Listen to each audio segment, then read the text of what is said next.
Russia invaded Ukraine 1 month ago now, and there are no signs either side will give in to the other's demands. Ukrainian President Zelensky is calling for global demonstrations today to mark 1 month of the war. Meanwhile, President Biden is attending a NATO summit in Brussels to discuss the conflict. The U.S. announced today that it will hit Russia with another round of sanctions. These will target more than 300 members of Russia's parliament, as well as defense companies and the head of Russia's largest financial institution. Meanwhile, President Zelensky is asking NATO for, quote, unrestricted support. We're joined now by former National Security Advisor and U.S. Ambassador to the UN, John Bolton. Ambassador Bolton, it is a pleasure to talk to you. Welcome. We are 1 month into Russia's invasion of Ukraine. World leaders are gathered in Brussels to discuss the conflict. President Zelensky is asking for more aid. Is the U.S. doing enough to help Ukraine? Well, no, I don't think we are. I don't think the West as a whole is. I think we have to start by understanding how much of a failure we have been, mostly failing to deter Vladimir Putin from launching this invasion to begin with. And the lesson we should learn from that is that Russia respects force. Russia respects power.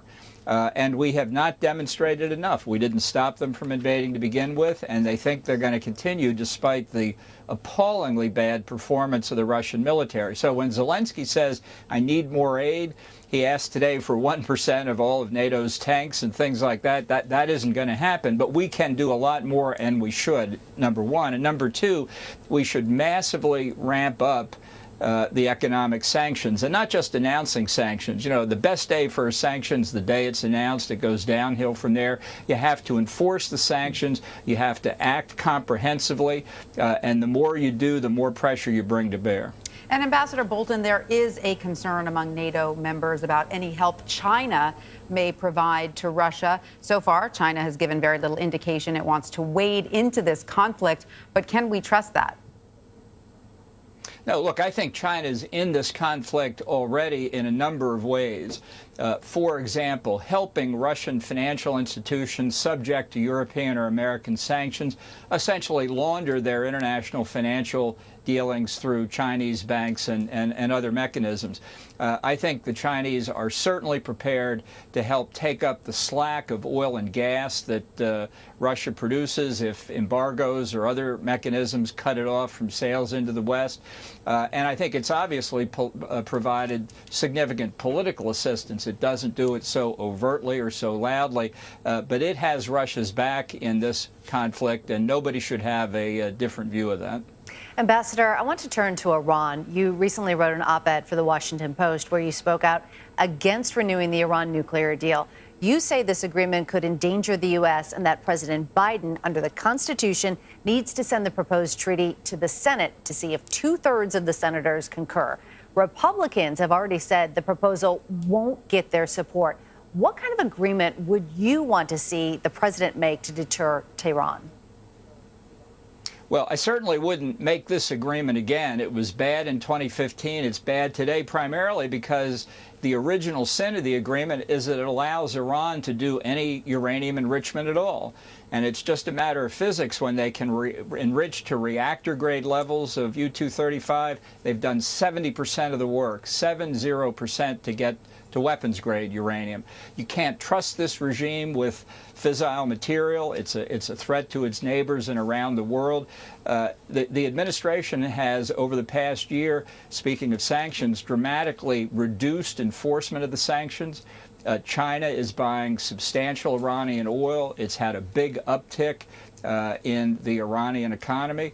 And to do anything that gives them more resources to fund terrorism is a mistake. My view has been for a long, long time that as long as the Ayatollahs remain in power in Tehran, they are going to do everything they can to get deliverable nuclear weapons. They did it after this deal was signed or agreed to in 2015. And if we go back into the deal, they'll just keep it up. Ambassador, another regime with worrisome nuclear weapons. North Korea fired what is believed to be its first intercontinental ballistic missile in more than 4 years. So how critical has that situation become? Well, I think it's been moving in that direction for quite some time. Look, both of these rogue regimes, both North Korea and Iran, they're very different regimes, obviously, but they understand that if they have nuclear weapons that they can threaten the United States with under the right kind of U.S. administration, it can get them pretty much all they want. They're watching Vladimir Putin now. The sad reality on Ukraine is we failed to deter Putin, but now he's deterring us in part by threats that I think are bluffs to use nuclear weapons or threatening to use nuclear weapons. Every additional regime around the world, whether it's Iran, North Korea, or frankly anybody else that gets nuclear weapons, makes the world a lot more dangerous. There's only one country that can lead the international community to stop these regimes. That's us. And we have failed both in the case of Iran and North Korea for 25 years now. Ambassador Bolton, really quickly before we let you go, how worried are you about the potential of a use of any sort of nuclear weapon in this conflict in Ukraine? Well, as I say, right now, I think Putin is bluffing. I think the idea that he would take some strong steps by the U.S. and NATO as a pretext to use nuclear weapons is just false. But he's deterred us from doing a lot of things we could do to help Ukraine. If we can see a defeat of Russia here, let's use that word, it would have a profound effect around the world. It would restore faith in American leadership. And let's face it, we are, to the extent there's any guarantor of international stability, it's the United States. All right, Ambassador John Bolton, thank you so much for joining us. We appreciate your time and your perspective. Thanks for having me.